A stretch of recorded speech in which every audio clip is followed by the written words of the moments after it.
Welcome to the first tutorial of our software testing tutorial series, Introduction to Software Testing. In this video, we will be covering different topics related to software testing like what is software testing, why is testing required, how is software testing done, when do we start testing, and finally, when to stop testing. So let's begin.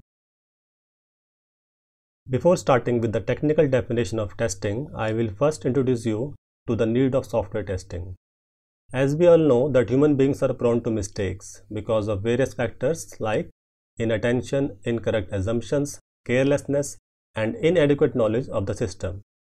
This very nature of humans makes software vulnerable to issues. To prevent and correct these issues, testing is required. Now let's check the formal definition of software testing.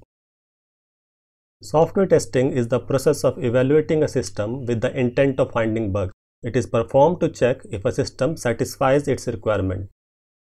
So with testing, we can measure the overall quality of system in terms of its correctness, completeness, usability, performance, and other functional as well as non-functional attributes. Moving on to our next topic, why is testing required? Software testing as a separate activity in SDLC is required because testing provides an assurance to the stakeholders that the product works as intended. Avoidable defects leaked to the end user or customer without proper testing adds a bad reputation to the development company. A separate testing phase adds a confidence factor to the stakeholders regarding the quality of the software developed. Defects detected in the earlier phase of SDLC results in lesser cost and resource utilization for defect resolution. The testing team adds another dimension to software development by providing a different viewpoint to the product development process. An untested software not only makes software error prone, but it also costs the customer business failure too, like in case of Microsoft's MP3 player Zune's crash. Software issues can cost lives too. For example, in case of Therac 25, many people died due to concurrent programming errors, wherein patients were given radiations that were hundreds of times greater than the normal, resulting in serious injuries.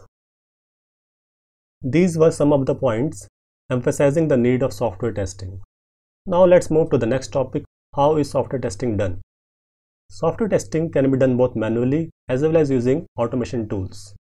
When performed manually, it is called manual testing, and it includes requirement verification, development of test strategy, test plan, test case preparation, test case execution, defect creation, retesting, and finally test report sharing with all the relevant stakeholders. When automated tools are used, it is called as automation testing, and it includes test script preparation, test report generation using different tools like Selenium, Catalan Studio, Test Complete, Rational Functional Tester, etc. Now coming to the next topic, when do we start software testing?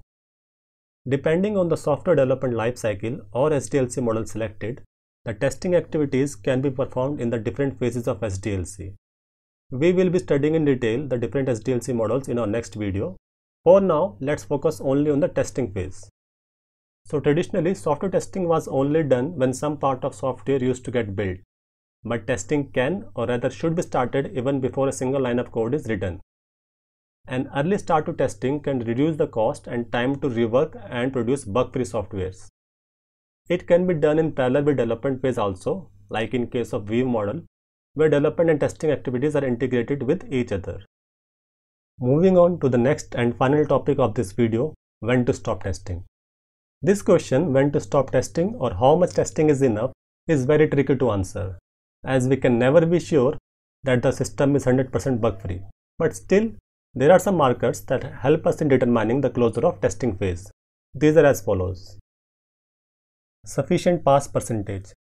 Depending on the system, testing can be stopped when an agreed upon test case pass percentage is reached with no major issues left. After a successful test case cycle execution, the testing phase can be stopped when one complete cycle of test cases is executed after the last known bug fix. On meeting deadline, testing can be stopped after the given deadline gets met with no high priority issues left in the system. Mean time between failure. MTBF is the time interval between two inherent failures of the system. Based on the different stakeholders' decision, if the MTBF is quite large, one can stop testing. These are some of the markers that can be used to determine if we can have the closure of the software testing process. With this, we have come to the end of this tutorial on Introduction to Software Testing. If you liked our video, do share it with your friends and subscribe to our channel. Thank you.